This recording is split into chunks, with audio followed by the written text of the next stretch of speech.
Welcome back to my channel. So for today's video, makikita natin na we are preparing for our report. So ayan, makikita nyo ang aking mukha, stress na stress.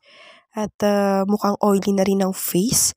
Ayan, kung makikita nyo yan, mukhang nangangamote na ata ang aking isip at wala na akong mailagay sa aking PowerPoint for my report sa class. So yung aking report is about management process.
Okay, so dito sa part na to, nanonood ako ng YouTube kung paano nila explain yung budgeting, na kumukuha ako ng mga ideas kasi hindi ko masyadong gamay yung budgeting process. So ayan, yan, pinapanood ko.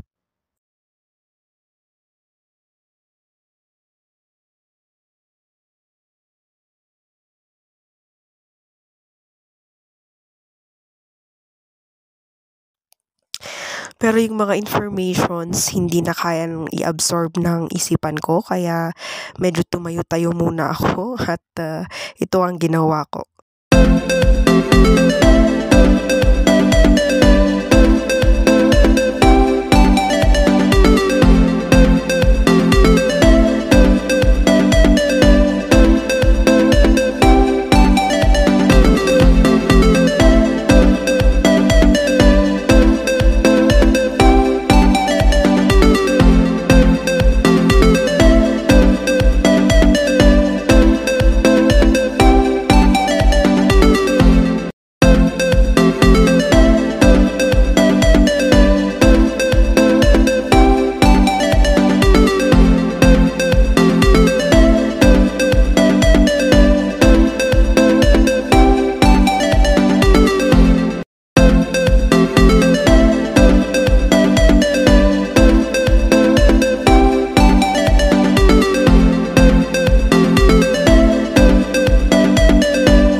So ayun guys, balik ulit tayo sa ating paggawa ng PowerPoint for our report. So makikita natin dito, umalis muna ako saglit. So ayan, babalik na ako. Ayan, rin-review ko kung ano na yung kailangan kong pag-aralan. So ayan, nanonood na naman po ako ng YouTube kung paano explain or kung paano ko siya explain ng in simple way na maintindihan ng aking mga kaklase kapag report ko na. So ayan, malaking tulong din po, tips lang po sa mga nagre-report yan online, sa mga may mga ganyang report. Tip lang, pwede ka namang manood ng YouTube. And then, marami kang makikita sa YouTube eh. And also Google, you can do it. You can summarize also yung mga information sa Google. And then yun. So, pwedeng din YouTube, ituturo na mismo. So, nakita ko merong YouTube or tinuro niya na lahat yung budgeting process ng Philippines. So, ayun, nakita ko, pinag-aaralan ko siya. So, yun, nakakatulong din ang YouTube.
natin po yung difference. So, ito 32 GB RAM and ROM tas 3 GB RAM. And then dito naman sa Y20 4 GB RAM and 64 GB ROM. So, yun pa pagkakaiba nila sa pagdating sa mga RAM at saka ROM. So, itong Y11, 599 lang po siya. But sa mga department stores, meron silang mga sale. And then, ito naman is mga 7,000 plus. And naka-sale din po daw ito. So, kaya ito 599 at saka ito 7,000 plus kasi naka-sale sila. So, tignan natin kung ano ang difference aside from sa RAM saka sa ROM nila. So, let's open yung Y11. So, this is blue one. So, ano yung mga nasa loob? Meron tayong yung lock ng pin, yung mga paper, saka yung jelly case. Ayan po. So, tingnan natin. So, ito po yung itsura ng Y11s. So, baka mahulog natin mahirap na. Ano ba ito tanggalin? Ayan, guys. So, tatanggalin na ba natin o ganito na? So, ganyan yung itsura niya. Meron siyang finger print dito sa likod, saka camera dito, side. Ganyan po ang itsura niya. Saka, meron din po siyang charger sa loob. Ayan, guys.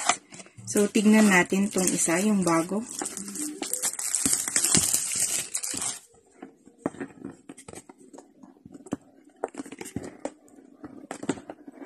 Oops. So, ito yung 2021. So, same din po yung nakalagay, yung pinlock niya, yung saka yung jelly case niya. Meron din siyang charger. At ito po yung itsura ng 2021 Vivo. So, maganda yung camera nito. May dual camera siya. Yun ang pagkakaiba nila. Kasi yung fingerprint naman niya is nandito sa side. Ayan, guys. Ang pagkaiba lang po is yung ROM tsaka RAM and yung dual camera. Alright.